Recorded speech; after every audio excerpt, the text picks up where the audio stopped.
The sky above Valar Prime had always been beautiful. A soft purple canvas streaked with golden clouds that rolled slowly over endless fields of grain that stretched from horizon to horizon like a green ocean swaying in the wind.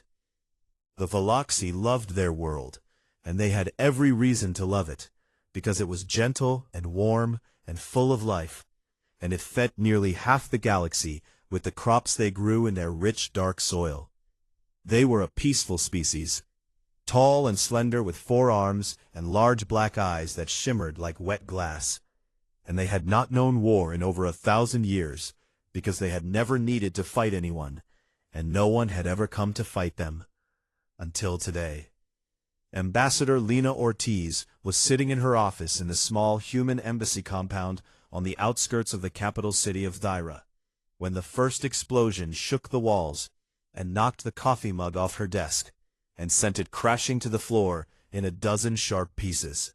On her feet, before the sound died, and she was already reaching for the emergency comm panel when the second blast hit. This one closer and louder, and bright enough to turn the windows white for a full second before the glass cracked and fell inward like rain. "What the hell was that?" she said to no one, and then the alarm started screaming. She ran to the embassy's tactical room where her security chief, a stocky man named Sergeant Davi Moran, who had served 2 tours on the Martian border before taking the diplomatic posting, was already pulling up orbital feeds on the main screen. What they saw made Ortiz stop breathing. The sky above Valar Prime was filled with ships, hundreds of them, dark angular warships dropping out of hyperspace in staggered waves like a swarm of black hornets pouring out of a nest, and they were already firing. "Drakvari," Moran said, and his voice was flat and hard, like a man who recognized death when he saw it. Dominion was a name that most species in the Galactic Concord spoke only in whispers and warnings. A militaristic reptilian empire from beyond the borders of civilized space that had been raiding and burning and conquering for centuries. And they did not negotiate, and they did not take prisoners, and they did not stop. The Valaxi Planetary Defense Grid, a modest network of old shield generators and light patrol craft designed to stop smugglers and redirect asteroid fragments, activated, and held for exactly 11 minutes before the Drakvari fleet burned through it like fire through paper. Ortiz watched on the tactical screen as the patrol ships tried to fight back, and she watched them die one by one. Little bright sparks that flared and went dark against the overwhelming tide of enemy fire. And she felt something cold settle into her stomach, because she knew that there was nothing between those ships and the millions of people on the ground below. Began immediately, and it was not strategic, and it was not surgical. It was punishment, and it was meant to break the will of everyone watching. Plasma fire rained down on the outer agricultural districts, and turned golden fields into black craters, and sent columns of smoke climbing into the purple sky, until the sky was not purple anymore, but gray and choked with ash. The Drakvari ground forces landed within the hour, heavy troop transports that slammed into the earth like iron fists, and disgorged thousands of soldiers in dark, segmented armor, who moved with the cold efficiency of predators who had done this many times before on many worlds. They were enormous, each one standing over 2 meters tall, with thick natural armor plating covering their bodies, and claws that could tear through steel, and eyes like burning amber that showed no mercy and no hesitation. They swept through the outer districts of Thyra, and they killed everything in their path, merchants and children and elders, and they did not distinguish between those who ran and those who surrendered, because to the Drakvari there was no difference. Ortiz pulled every human in the compound together, all 200 of them, including diplomats and staff and their families, and the Marine security detail of 40 soldiers, and she moved them into the reinforced basement beneath the embassy, along with several hundred Valaxi civilians who had fled to the compound, seeking shelter. The basement was cramped and hot, and filled with the sound of crying and the distant rumble of explosions that shook dust from the ceiling like dirty snow. Counselor Thys, a Valaxi elder with silver-streaked kitten and tired ancient eyes, found Ortiz in the communications alcove, where the ambassador was working frantically at the comm array. "What are you doing?" Thys asked, and her four hands were trembling. "Calling for help," Ortiz said, without looking up. "Debate for weeks before they act," Thys said, and there was no bitterness in her voice, only the quiet acceptance of someone who understood how the galaxy worked. "By then, we will all be dead." "I know," Ortiz said, and she finally looked up, and Thys saw something in the human woman's eyes that she did not recognize, something fierce and hot and unbreakable. "That is why I am not calling the Concorde." She opened a channel, unencrypted and raw, and broadcast on every frequency she could reach, and she spoke the words that would change the galaxy forever. "This is Ambassador Lena Ortiz on Valar Prime. The Drakvari have invaded. The Valaxi defense grid is gone. Civilian casualties are in the hundreds of thousands and rising. Send us anything. They are massacring us." The message raced outward at the speed of light, past burning wreckage and fleeing ships and silent stars, and it reached the Galactic Concorde Assembly on the station of Meridian Point. Species received it and immediately called an emergency session that dissolved into arguments about jurisdiction and procedure and risk assessment. A relief fleet was proposed and debated, and the estimated mobilization time was 6 to 8 weeks. 6 to 8 weeks, while people were dying by the thousands every hour on a world that had never hurt anyone. But the message also traveled in another direction, inward, toward a small yellow star orbited by a blue and green world where a species lived that the rest of the galaxy considered young and emotional and reckless and unnecessarily violent. Earth received the message 14 minutes after it was sent, and Earth did not debate. Deep in the Sol system, past the gleaming orbital dockyards of Mars, and past the weapons platforms that circled Saturn like iron moons, something stirred in the darkness between worlds. Floodlights ignited along a hull that stretched 19 kilometers from bow to stern. A ship so large that it had its own gravitational pull and its own weather systems inside its cavernous hangar bays. Crew quarters that housed 85,000 men and women hummed to life as boot heels hit metal floors and hands reached for uniforms and weapons, and every soul aboard felt the same electric current of purpose running through their blood. The Galactic Concorde had called this ship unnecessary and provocative, and a relic of human paranoia, a warship built for a war that would never come in a galaxy that had known peace for 3 centuries. Humanity had built it anyway. The USC Ares Ascendant, humanity's first and only Star Destroyer-class dreadnought, broke free from its docking clamps and began to move, and the stars themselves seemed to shiver as its engines fired and filled the void with blue-white light. On the bridge, Admiral Kenji Tanaka stood with his hands clasped behind his back, and his dark eyes fixed on the forward viewport. The distant stars waited, and he opened a channel to High Command, and spoke 4 words that carried the weight of everything humanity had ever been, and everything it would become.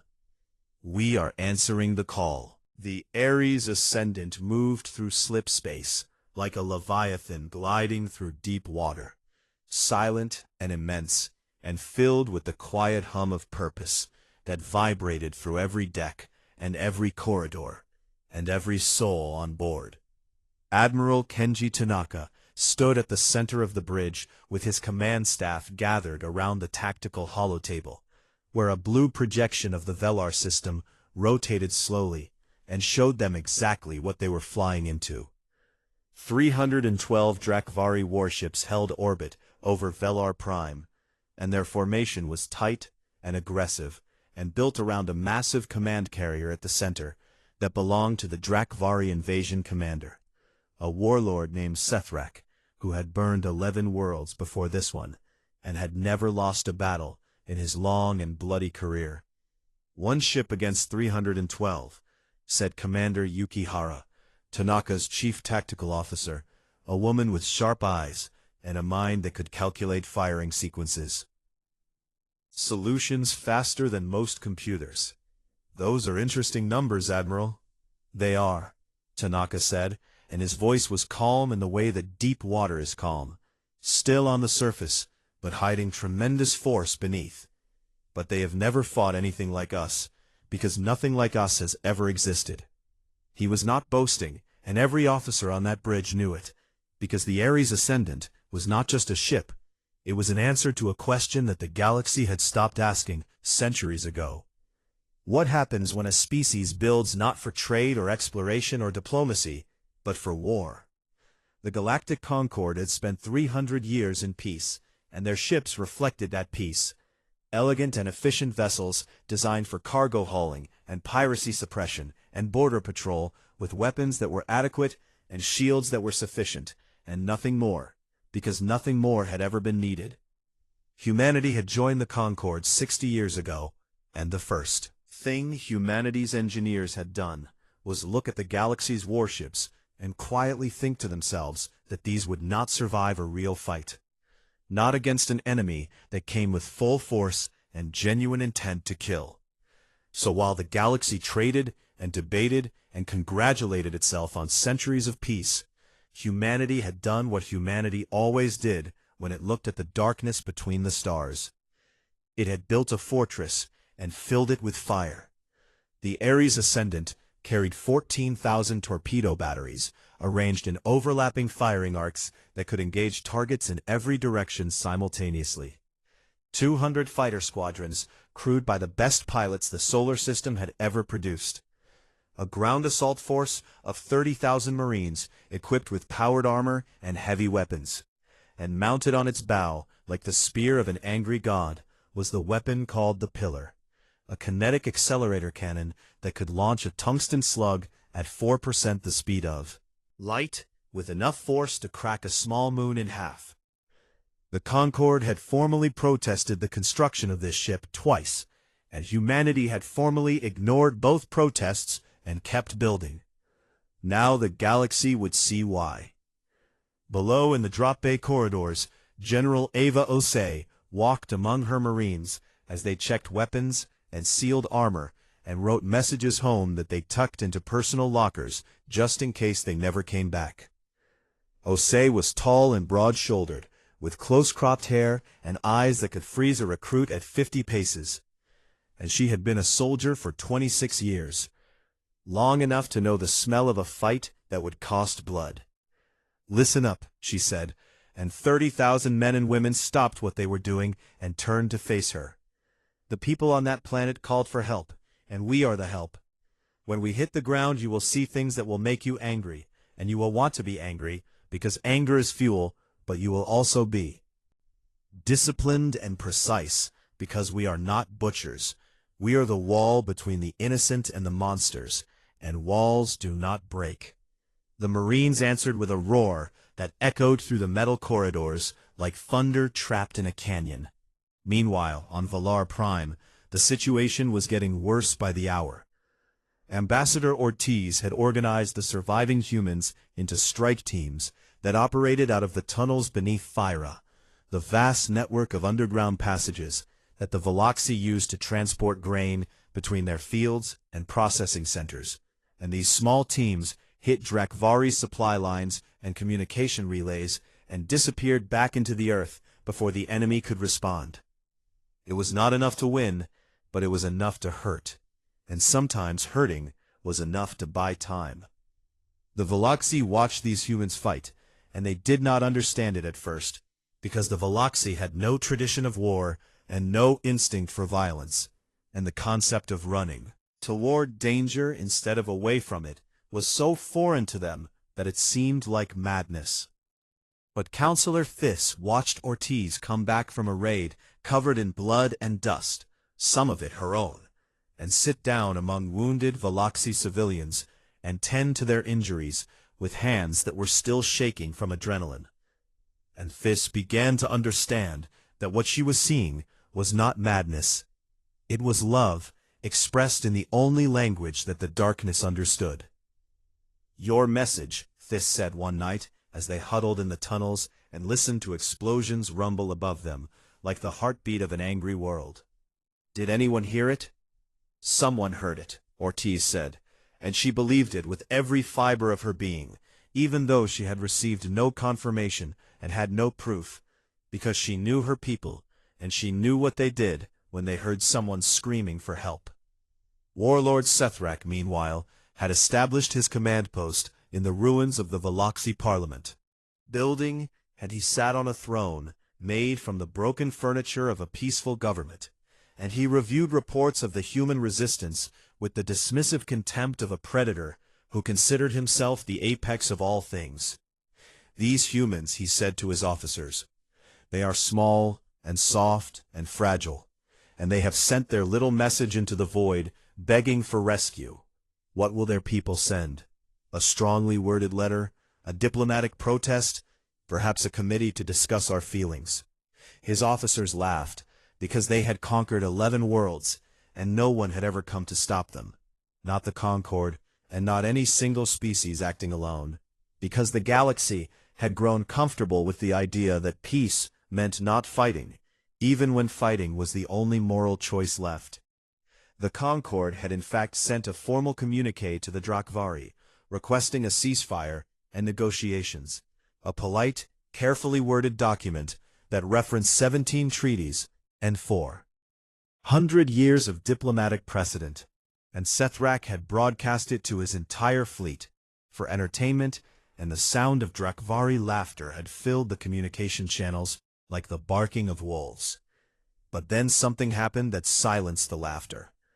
A sensor officer on the outer perimeter of the Drakvari fleet looked at his display and frowned, because a new contact had just appeared at the edge of the Velar system. A single contact that had dropped out of slipspace with a gravity signature that made his instrument stutter and recalibrate twice, because surely this could not be correct.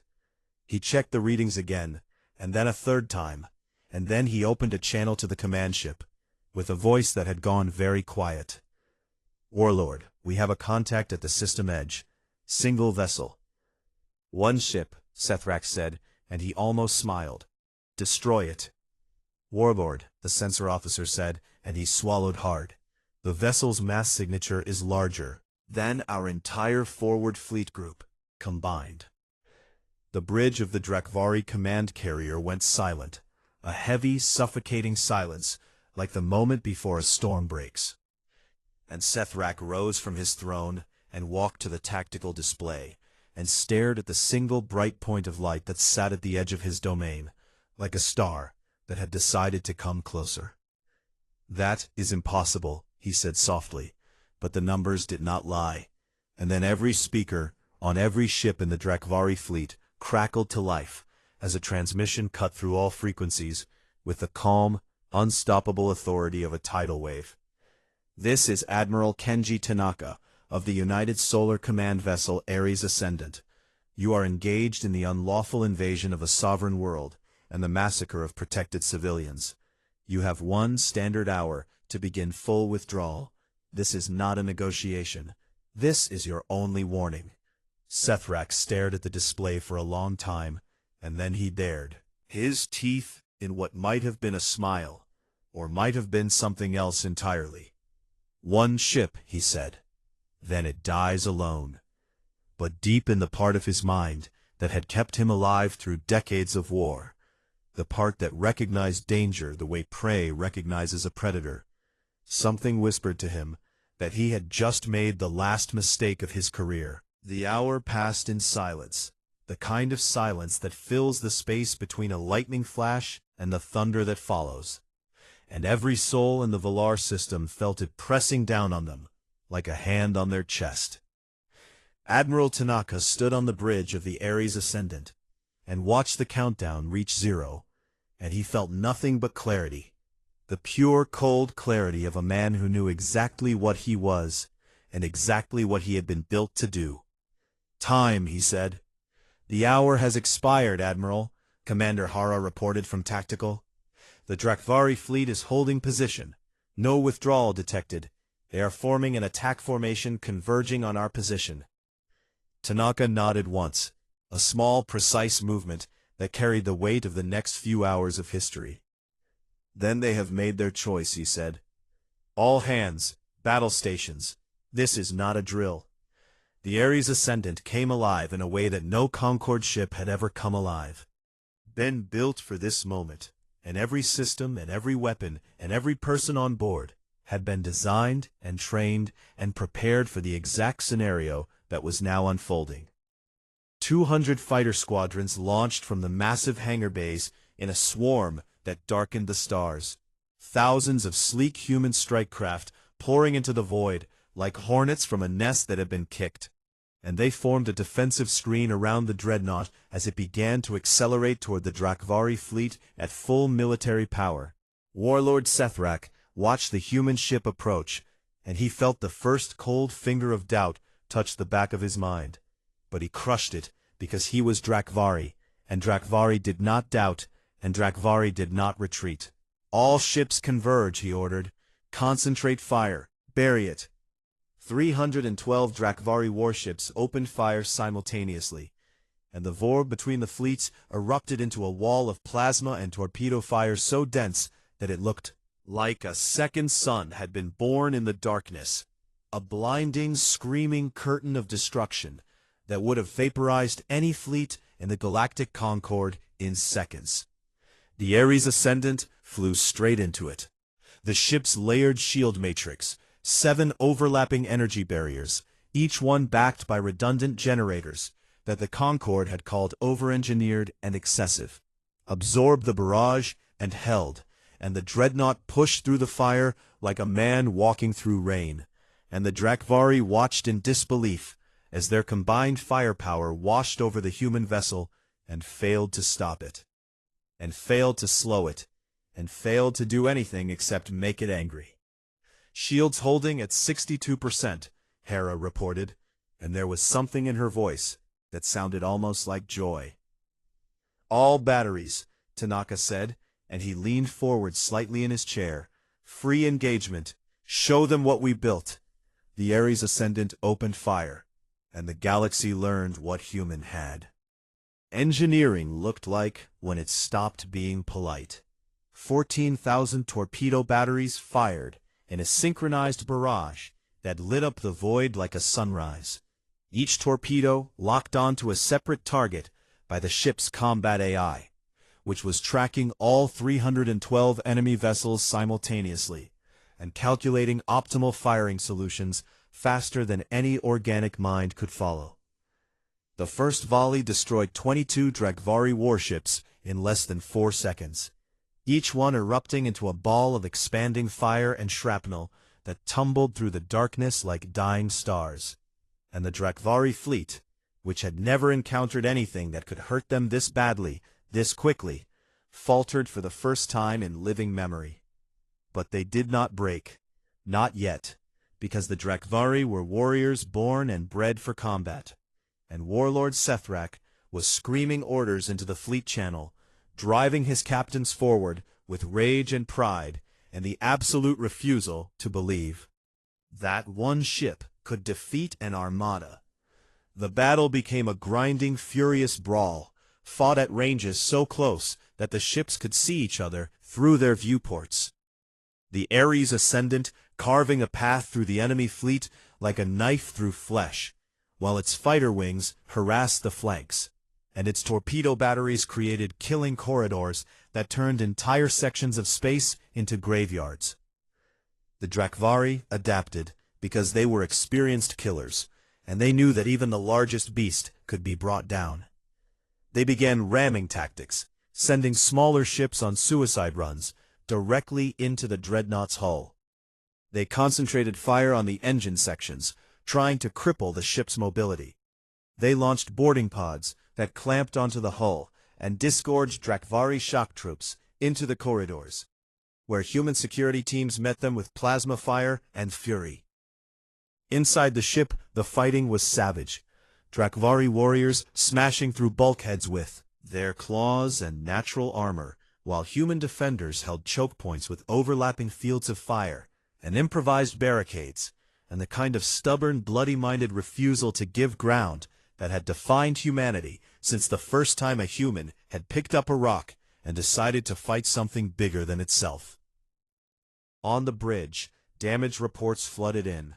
Shield generators failing on the port side, hull breaches on decks 14 through 19, fire in the secondary torpedo magazine, casualty reports climbing with every passing minute.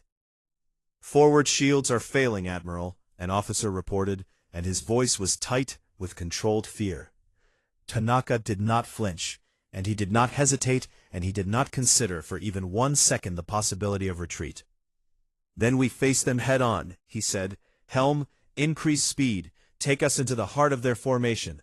Navigation, plot a course, directly for the command carrier."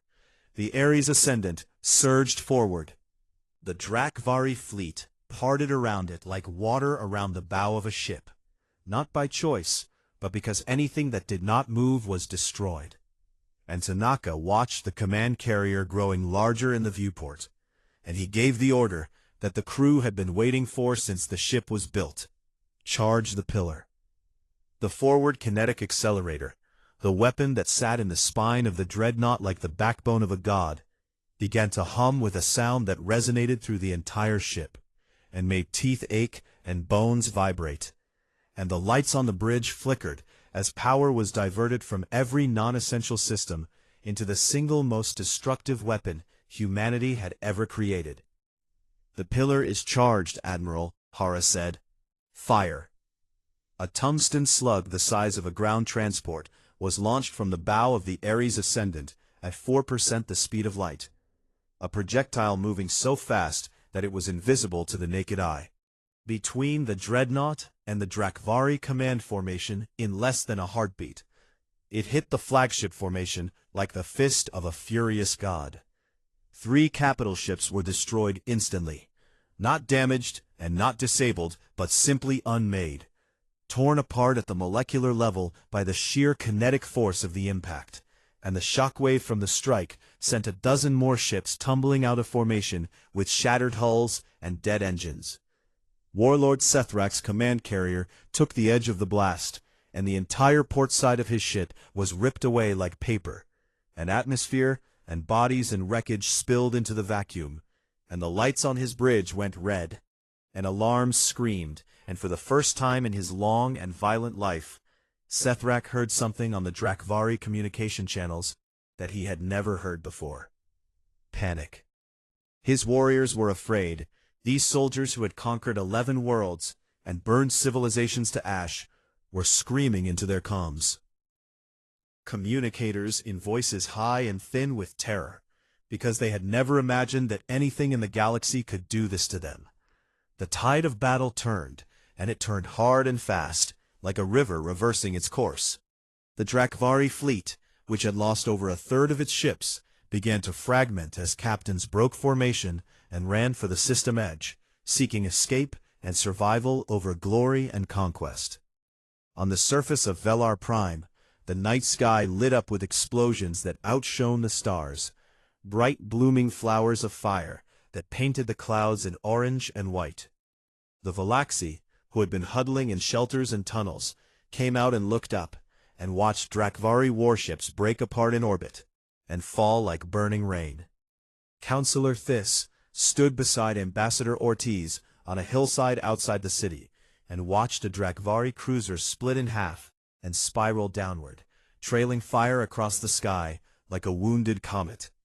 "Your people," Thys said, "and all 4 of them." Her hands were pressed against her chest. "They came." Ortiz watched the sky burn, and tears cut clean tracks through the grime and blood and ash on her face. And she nodded. "We always come," she said. But the battle was not over, because Warlord Sethrak was wounded and humiliated and cornered, and a cornered predator is the most dangerous thing in the universe. He opened a channel to his ground forces and gave one final order. If he could not hold this world, then no one would have it. His ground commanders began moving toward the internment zones where over 200,000 Valaxi civilians had been gathered, men and women and children packed into fenced compounds under armed guard, and the order was simple and absolute. Kill them all before the humans can stop it. Admiral Tanaka received the intelligence report and read it once, and his face did not change, but something behind his eyes went very still and very cold. He turned to General Osei, who was standing at the back of the bridge, waiting for exactly this moment. "General," he said, "I need boots on the ground in 40 minutes. Osei smiled, and it was not a kind smile. It was the smile of a woman who had spent her entire life training for the moment when someone would point her at the enemy and say, "Go." "Admiral," she said, "my people have been ready since we left dock." Deep in the belly of the Ares Ascendant, 30,000 drop pods began to load, and the sound of Marines locking into their harnesses echoed through the ship like the heartbeat of something waking up. The sky above Valar Prime had been gray with ash and smoke for days, but now it turned white, a blazing, brilliant white, as 30,000 drop pods punched through the atmosphere and streaked toward the surface like a meteor shower made of steel and fury and human will. Each pod carried a single Marine sealed inside powered armor, with weapons locked and hearts pounding, and every one of them had seen the footage from the ground, the mass graves and the burning fields and the bodies of Valaxi children lying in the streets of a city that had never known violence, and every one of them had decided in the quiet, private spaces of their own minds that they would die before they let it continue. The Drakvari ground forces looked up and saw the sky falling toward them, and for a long, terrible moment they did not understand what they were seeing, because no species in their experience had ever done anything like this. No one had ever thrown themselves out of a ship in orbit and ridden a metal coffin through fire and friction and fear to land in the middle of an enemy army. But humans had been doing impossible things since the first time one of their ancestors had looked at an ocean and built a boat. The pods hit the ground like iron rain, slamming into streets and fields and rooftops with impacts that cracked the earth and sent shockwaves rippling outward.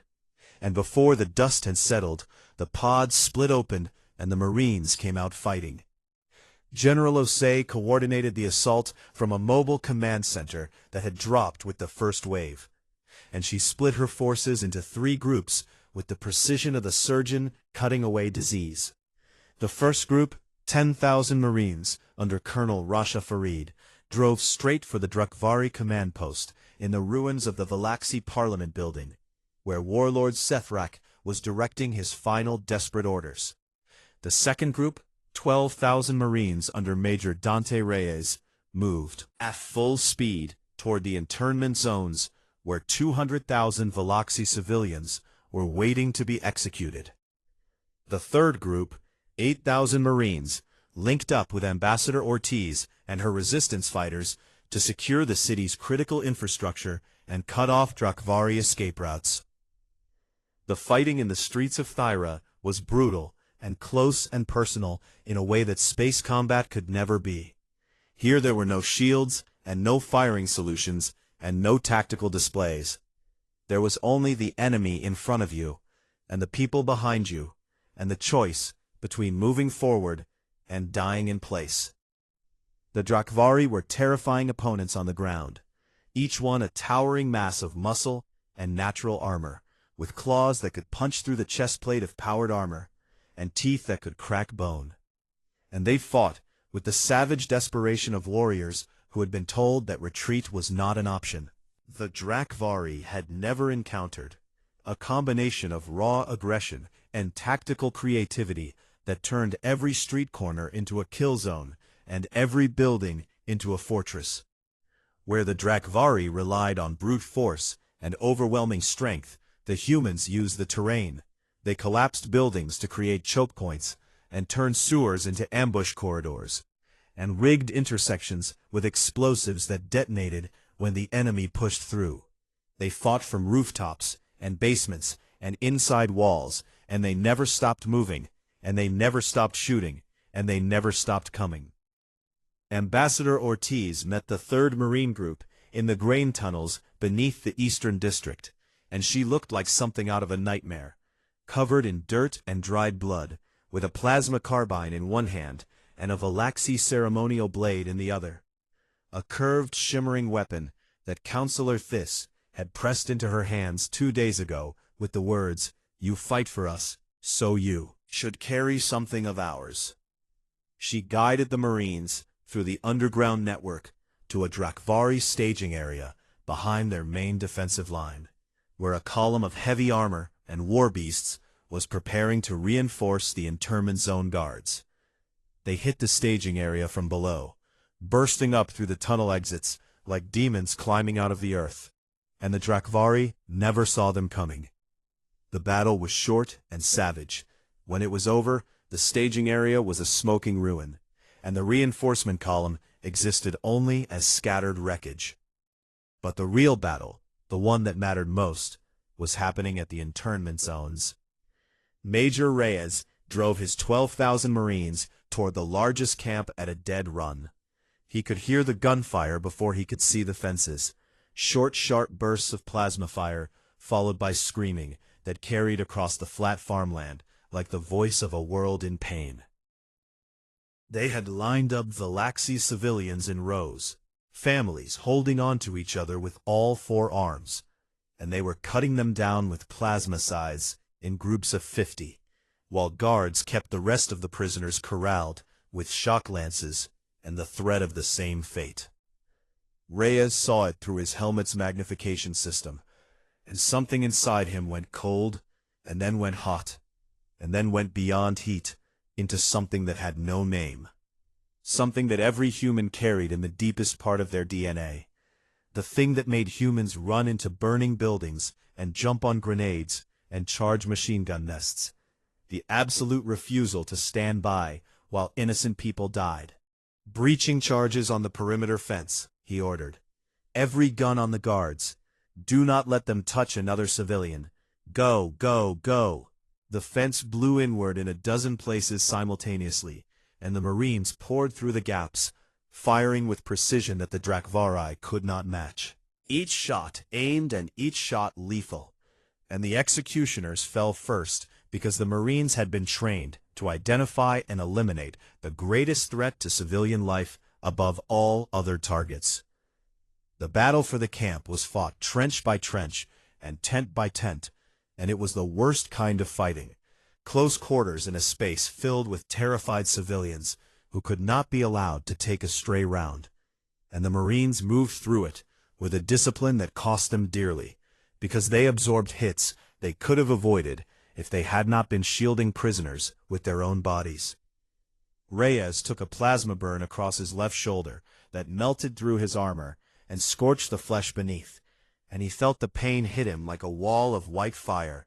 But he did not stop, and he did not fall, because there were still people behind him who needed him standing. When the camp was finally secured, every Drakvari guard dead or surrendering, Reyes stood in the center of the compound, breathing hard and bleeding, and surrounded by Valaxi civilians who stared at him with their large, dark eyes, full of something that might have been fear or might have been wonder. A small Valaxi child stepped forward, thin and trembling, with all 4 arms wrapped around a younger sibling who was crying softly. And the child looked up at the towering, blood-streaked Marine and spoke in a small voice. A translator on Reyes' armor crackled and converted the words into English. "Are you the monsters the Drakvari warned us about?" Reyes knelt down slowly, his damaged armor grinding and sparking, and his visor retracted to show a human face that was tired and burned and streaked with sweat and someone else's blood, but was also unmistakably kind. "No, kid," he said, and his voice was gentle in a way that would have surprised anyone who had seen him fighting 5 minutes ago. "We are the monsters that come when you call for help." Command Post Colonel Farid's forces smashed through the outer defenses and drove inward, and General Osei came with them because she had not spent 26 years as a soldier to watch the final battle from a screen. Warlord Sethrak waited in the Parliament chamber with his elite guard around him, the biggest and strongest and most savage warriors the Dominion had to offer. And when the Marines breached the doors, the fighting became hand-to-hand. Osei found Sethrak at the center of the chaos, a massive ancient reptilian warrior with scars covering every inch of his armored hide, and eyes that burned with fury and wounded pride, and he looked down at her and bared his teeth. "One species," he snarled. "One ship. This changes nothing. We will return. We will always return." Osei stood before him, breathing hard with her rifle spent, and her armor cracked, and her sidearm in her hand, and she looked up at this creature who had burned 11 worlds and killed millions, and she did not flinch. "It changes everything," she said, "because now you know, when you hurt the people under our protection, we do not send a committee, we send a hammer." Sethrak lunged, and Osei fired, and the warlord who had never been defeated fell in the ruins of parliament he had desecrated, and the war for Valar Prime was over. But as the dust settled, and the guns went quiet, Admiral Tanaka received a communication from the stars, not from Earth, and not from allies, but from the Galactic Concord, and the tone was not grateful. It was furious. Humanity had acted without authorization, and deployed a restricted weapon in Concord space, and violated 17 articles of the Joint Defense Charter, and an emergency tribunal was being convened, and the consequences could include sanctions and fleet restrictions and expulsion from the Concord itself. Tanaka read the message in the silence of his bridge, surrounded by officers who had bled, fought, and lost friends to save a world that was not their own. And he closed the message and looked out at the planet below, a world still burning in places, but alive and breathing and free. He opened a channel to Earth. "Mission complete," he said, awaiting consequences. The Galactic Concord Assembly Hall on Meridian Point was the largest enclosed space ever built by any species in the known galaxy. A vast circular chamber with tiered seating that rose upward like the inside of a cathedral, and could hold representatives from all 142 member species at once. It had been designed for diplomacy and debate, and the careful, slow work of governing a galaxy through consensus and compromise. And it had served that purpose well for over 3 centuries. Today, it was being used for a trial. Humanity stood accused. The charges were read by the Thessian Arbiter, a tall crystalline being whose species was known for cold logic and absolute devotion to procedure. And the charges were serious and numerous. Unilateral military deployment without Concord authorization, deployment of a restricted class warship in sovereign Concord space, violation of 17 articles of the Joint Defense Charter, use of weapons of mass destruction within a populated system, destabilizing the balance of power among member species. The Arbiter read each charge in a flat, measured voice that carried no emotion and no judgment, only the weight of law. And when the reading was finished, the assembly hall hummed with the sound of 142 species whispering to each other in 100 different languages. Earth's representative rose from the human delegation's modest seats at the lower tier of the chamber and walked to the speaking platform at the center of the hall. Ambassador Lena Ortiz looked exactly as she had when she arrived at Meridian Point 2 days ago. Her left arm, bandaged from wrist to elbow, where a Drakvari claw had torn through her sleeve and into her flesh. A healing plasma burn across her neck that was still red and raw. Dark circles under her eyes from weeks of sleeping in tunnels and fighting in streets. She had been offered medical cosmetics to cover the wounds before her appearance, and she had refused because she wanted every delegate in that chamber to see what the consequences of their 6 to 8 week mobilization timeline looked like on a human body. "Ambassador Ortiz," the Arbiter said, "you may speak in defense of your species' actions." Ortiz looked around the chamber, at the hundreds of faces and forms and beings that represented the most powerful political body in the galaxy, and she took a breath. "I will not argue law today," she said, and her voice was quiet, but it carried to every seat in the hall, because the acoustics had been designed for exactly this kind of moment. I am not a lawyer, and I did not come here to debate procedure.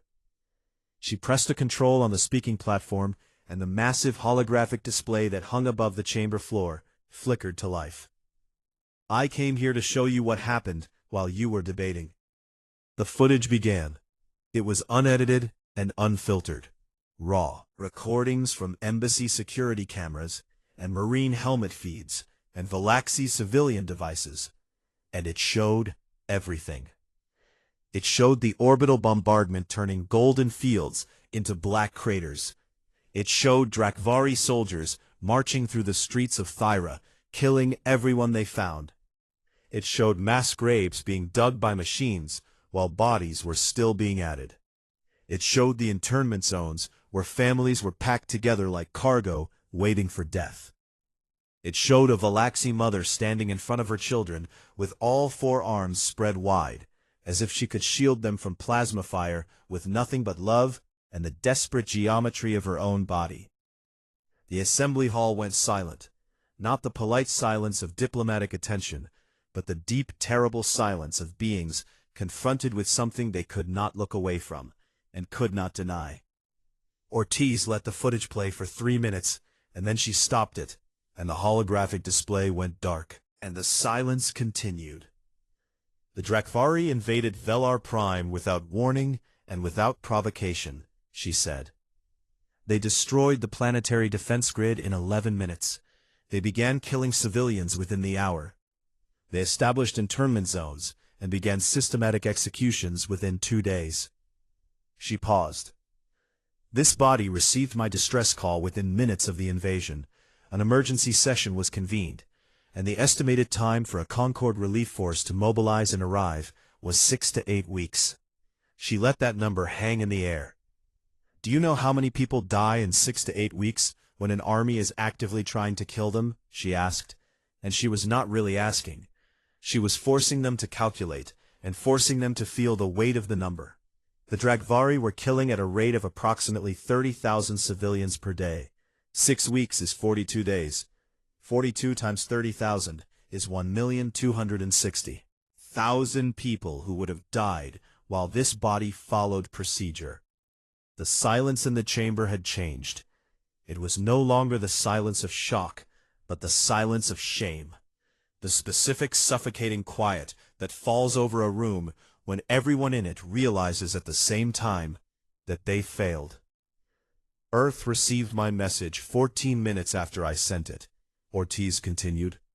And 14 minutes after that, a ship broke dock and began moving toward us.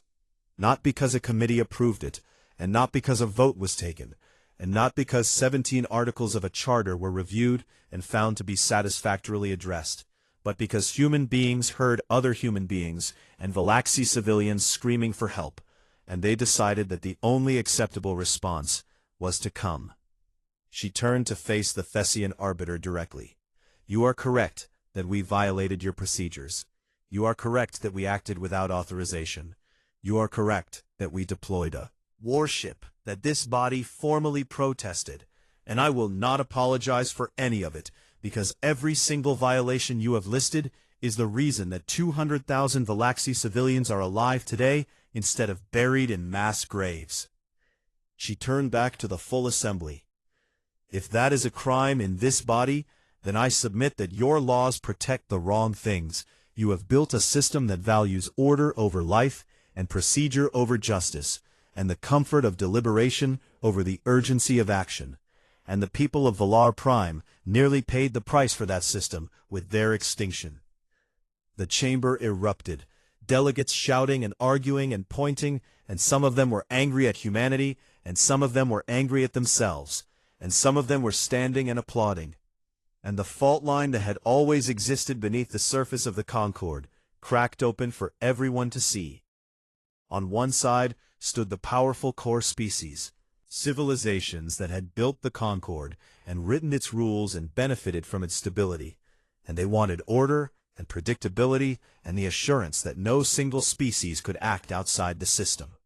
On the other side stood the small species, the border worlds and the minor civilizations, and the vulnerable peoples who lived on the edges of Concord space, where the Drakvari raided and the pirates hunted, and help was always 6 to 8 weeks away, and they wanted something that the Concord had never provided: protection. The Valaxi delegation rose, and their senior representative, Counselor Thys herself, walked to the speaking platform with the slow, careful dignity of an elder who had seen her world burn and her people die and had survived to stand in this room. "My people have been members of this Concord for 400 years, she said. "We have fed your worlds and honored your treaties and followed your procedures. And when death came for us, this body offered us a timeline. Humanity offered us a shield." She turned to face the human delegation. "The Valaxi formally request that humanity be designated as our sovereign protector, not because we are weak, but because we have learned that strength means nothing if it is not willing to act." The vote was called, and the chamber held its breath. One by one, the delegations voted, and the count was close, agonizingly close. Because the core species had power and influence, and they leaned hard on the smaller nations to fall in line. But then something unexpected happened. 12 minor species rose together as a coalition and issued a joint statement that was broadcast across every screen in the chamber. "We would rather have a guardian who comes too quickly than an alliance that comes too late." The sanctions against humanity failed by a narrow margin, and the assembly hall erupted again, this time in a roar that shook the walls. Ortiz stood at the center of it all, and she did not celebrate, because there was nothing to celebrate, only a wound that had been exposed and a truth that could no longer be ignored. In the weeks and months that followed, the galaxy changed, slowly at first, and then all at once. Humanity was no longer the mocked junior species, the emotional short-lived creatures who built warships they did not need and clung to a paranoia that the galaxy had outgrown. They were something new and something old at the same time. A power that would fight not for territory or resources or influence, but because someone, somewhere, was in pain and had called out for help. It terrified the old powers, and it gave hope to the small ones, and both of those things were necessary. Admiral Kenji Tanaka stood on the observation deck of the Ares Ascendant, in orbit above Valar Prime, and watched the reconstruction crews working on the surface below. Tiny lights moving across the dark face of the world, like fireflies, rebuilding what had been broken. Counselor Thys found him there, and she carried with her a small luminous seed pod that glowed with a soft golden light, a seed from the Valaxi sacred tree, which was given only to those the Valaxi considered family, and which had not been given to an outsider in recorded history. Tanaka accepted it carefully, holding the small warm living thing in his large calloused hands that had commanded the most destructive weapon humanity had ever built, and he looked at it for a long time. "Your people could have ignored our suffering," Thys said quietly. "The galaxy expected you to. It would have been easier and safer, and your laws would have been clean, and your record would have been spotless. Why did you come?" Tanaka was quiet for a long time, and when he spoke his voice was low and rough, with something that might have been grief or might have been memory. "Because a long time ago, on our own world, people cried out for help, and no one came," he said. "We remember what that silence sounded like. We swore we would never let anyone else hear it." Thys placed one of her 4 hands gently on his arm, and they stood together in the quiet, watching the world below them heal. Within a year, 4 more species requested human protection. Within 5 years, the Concord's defense charter was rewritten entirely, with humanity at its core, and the Ares Ascendant was no longer called unnecessary or provocative, or a relic of human paranoia. It was called the Promise. The Drakvari Dominion did not raid Concord space again, and carved into the rebuilt walls of the Valaxi capital of Thyra, in both Valaxi script and English, were words that every species in the galaxy would come to know. "We called into the dark, and the dark answered, not with silence, but with thunder. And below it, smaller and rougher, added by a human hand that had fought and bled and refused to let go. P. You are not alone. You were never alone.